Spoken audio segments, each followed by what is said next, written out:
many of you may have had your DNA test done so that you can understand more about your genealogy and your ancestral data. What these tests and data doesn't tell you though is the lifestyle that your ancestors had, the foods that they ate, or even their activity levels. But here's what we do know. Our ancestors during the hunter-gatherer days, they didn't eat regular meals like we did. They did intermittent fasting, and sometimes maybe even extended fasting. And here's how their typical day went. Sun comes up, the men gather their weapons and they start walking out to hunt for food. Meanwhile, the women would stay behind and take care of the family. On a good day, the men were able to hunt down some food and they'd bring it home before the sun came down. They'll bring what they hunted home and ate it all with the family.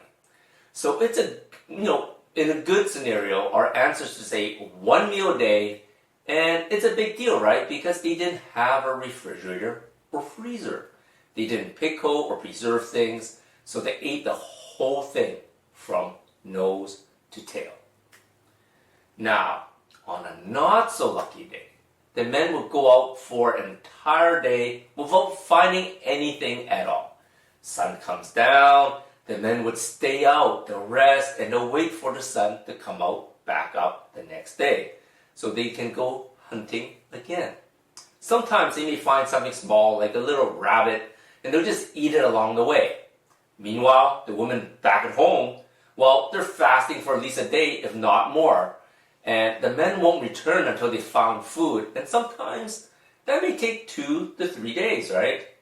So our ancestors lived on a fast and famine cycle. Wait, what?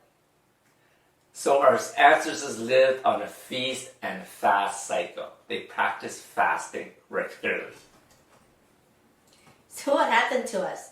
I've heard so many friends and clients that says, I can't fast, I have to eat, I can't stand being hungry. What is wrong with us?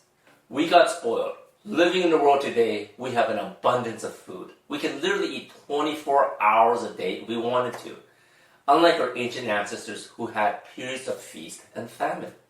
And depending on what they hunted or gathered that day, they never knew when they'll get to eat again. So intermittent fasting was common for them. Food wasn't as convenient as going to your local supermarket or ordering online delivery as most of you probably been doing since the shelter in place with COVID-19. Our ability to intermittent fast is built inside our bodies. We just learn to ignore it because food is so abundant to most of us.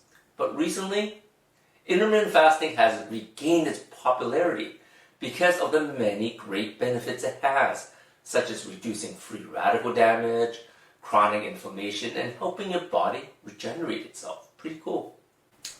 Before we move on, let us first introduce ourselves. My name is Minna, and this is... I'm Andy.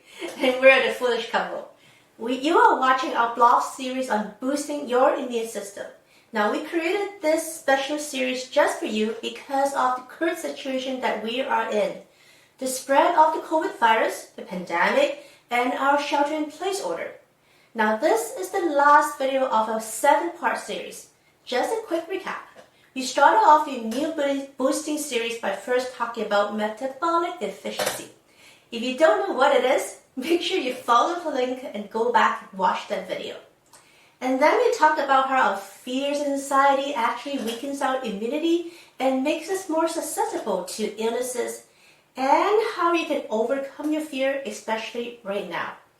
We talk about the foods that helps our immune system in part 3, and if you've been using a lot of bleach and Clorox and Lysol and other strong chemical cleaners, make sure that you watch part 4 because over-sanitizing your home may actually hurt your health. In part 5, we talked about the relationship between your age and your immune system. And in part 6, we zoned in on vitamin D and how this little vitamin can really boost your immune system.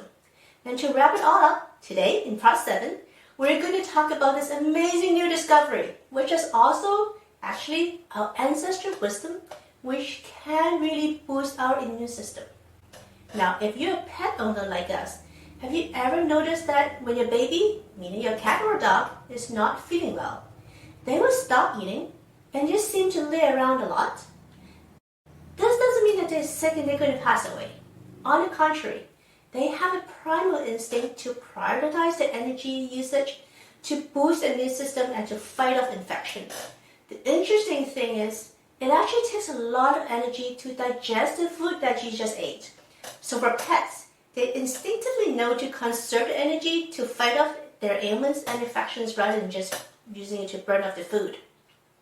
That's right. Whenever we eat, our innate immune system will try to protect us from any bad microorganisms that may be present inside the foods that we eat.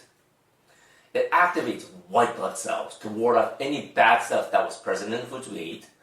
These white blood cells fight off any other infections that may be happening inside our body. Now, during fasting, these white blood cells will be free to attack and protect us from infections such as the COVID-19. It's interesting, in the whole animal kingdom, humans are the only species that are giving more food to eat during times of infections and illnesses. Yeah, that's right. For as long as I can remember, whenever I was sick, and that actually happens a lot when I was a kid, my parents would always give me rice porridge or congee to eat. And this habit was ingrained into our lives all the way into our late 30s. Whenever Andy and I got sick, the other one would either cook congee or buy congee for the other to eat. This was taught to us by our parents as the best way to recover. And that may not be the best thing for us. That's probably one of the reasons both of us got sick all the time, got the cold or flu every season, and were out for days and even sometimes weeks all the way until we hit 40s, right? They get right into our early 40s.